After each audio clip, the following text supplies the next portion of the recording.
Hello everyone, welcome to the 12 Days of Dubai Part 3. This would be December 27th to 28th.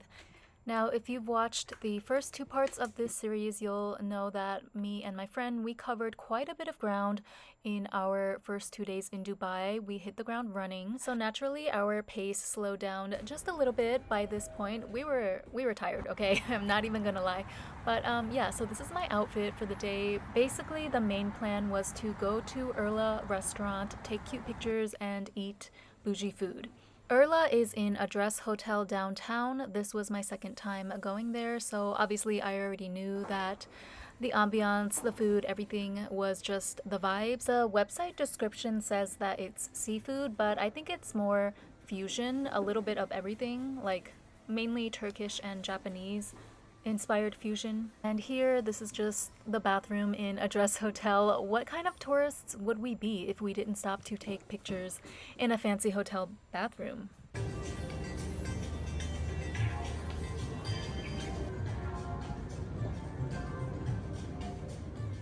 I think we had a slightly earlier reservation, like 4 or 5 p.m., something like that. So that way there were not a lot of people. It was still light outside, and we got the beautiful Burj Khalifa view, which is the selling point of this restaurant, all to ourselves.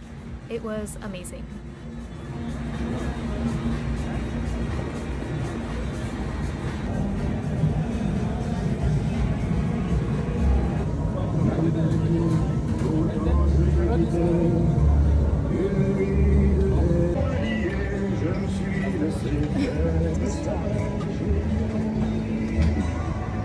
What is this again? I forgot what I ordered. Oh, Wagyu something.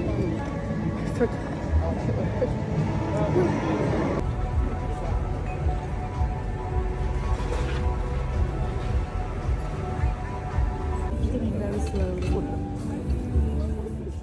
As we were waiting for our desserts, we took the opportunity to take some TikTok footage, of course, on this infamous Urla hand that you see here.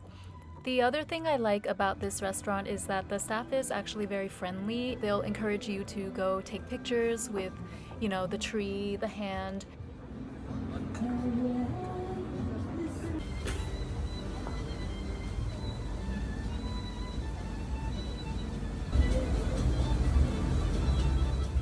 There's also a spot down near the railing of the balcony that you can take against the Burj Khalifa. We didn't opt for that this time because we were sitting quite far back, but yeah, lots of great photo spots at Urla, Dubai. Oh, and also, I don't remember exactly, but I think it was on the hour every 30 minutes, the fountain show in the background you see here goes off. So if you want to time your pictures with the erupting of the fountain, that's something to keep in mind. Like, make sure that you go up to the hand at 6:29 or something, So as you can see, our calculations were pretty much on point. Yes.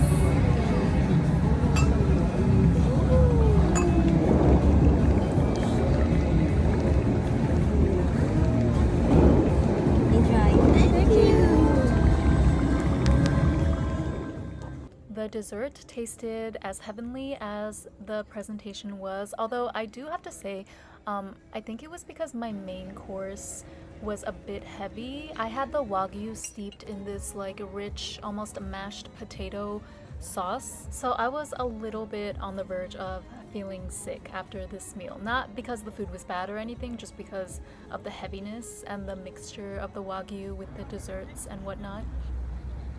So after that, we stopped at Dubai Mall again, which was just nearby. This is the new Chinatown section of Dubai Mall. The decorations were quite ornate and pretty. If I had more time, I would have spent some time dedicated to just this section of the mall. But yeah, on second thought, I probably can't afford anything here anyways, so I was happy to just do some window shopping. And then some real shopping again at Sephora. This time I picked up some of the Cloud Crush blushes from Too Faced that I've been wanting since forever. I don't know what store this is, but I thought this piece of art was funny because it reminded me of like Sugar Daddy, Sugar Baby. Then we ended the night on basically my perfume shopping excursion. So thank you again to Meg for keeping me company throughout. First stop was Ramesat, which I was definitely drawn to this majestic, royal, kingly theme, you know, with the horse head caps and whatnot. I picked up the Fidwa fragrance, which has these, I don't think they're real, but there are these gorgeous gold flakes inside the liquid of the perfume itself. And I'll just read you the description because I'm bad at describing scents. But Fidwa follows the path of courage with bold steps, carrying on her back a love story between her and her knight. Loyalty and sacrifice shine in her eyes. She knows no fear and does not fear death. In its top notes, rosemary and Milanese rose shine like an unbeatable horse, and in his heart there is a mandarin flower that dominates with its elegance.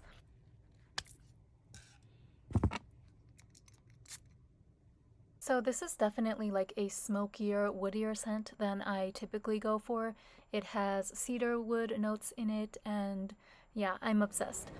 Next is Swiss Arabian, which I discovered on my last trip to Dubai and I fell in love. I think Swiss Arabian is more like palatable for the general public than a brand like Ramesat. Ramesat has amazingly deep, like sexy, you know, typical Arabian type fragrances, but Swiss Arabian has more of a range of, I don't want to say generic, but yeah, like more just general public friendly fragrances. Either way, I am completely hooked. Like, I cannot go back to regular Western perfumes anymore, okay? And plus, they're just so much more, well, I won't say they're super affordable. Some of them do get up there into the several hundreds of US dollars, but compared to like the name brand Western perfume brands like Dior, Armani, Tom Ford, even the Middle Eastern brands are just so much more bang for your buck.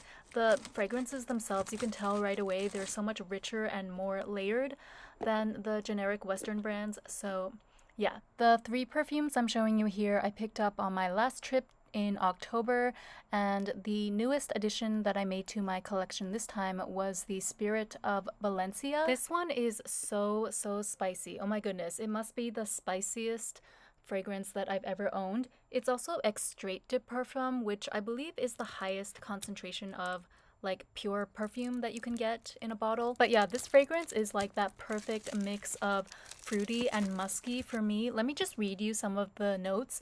So the top notes are lemon, bergamot, apple, middle notes rose, jasmine, gardenia, peony, and base notes amber, sandalwood, and musk. The only thing I discovered that I am for sure allergic to something in this, or maybe it's just too strong, because I get a really bad rash that lasts for like days and days every time I spray it onto my skin. So that's a little bit heartbreaking. I try to just be careful and spray only a little bit on my clothes or even once in a while as a room freshener, but yeah. Anyway, back to the vlog, sorry. So that was basically the end of our night. We ended with the perfume shopping. Next day, Meg was actually not feeling so well, so she stayed in her room most of the time. For me, I also needed a self-care day, so I pretty much just slept in really late and then ventured outside in the evening only to go to my pole dancing class, so I tried my hand at taking the bus. It was a pretty small studio near the hotel in this weird like corporate style building, but I feel like that's kind of common in Dubai. There will just be random tenants for all kinds of activities in these corporate style buildings. Same thing in Hong Kong actually, but yeah, so that was, at least I got my little workout in, and that was the end of the 28th.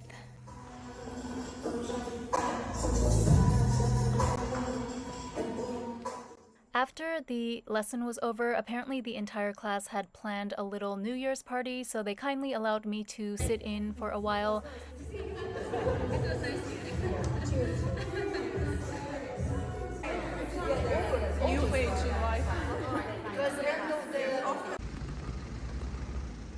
Then I headed back to the hotel, stopped by the Delta Center, my favorite place. If I was going to get souvenirs for people, I would have gotten them these Arabian Delights from the Delta Center because that is where the best price was. But since I didn't really have anyone to shop for, I just got a bunch of my favorite snacks instead. So spicy chips, chocolate, you know the drill.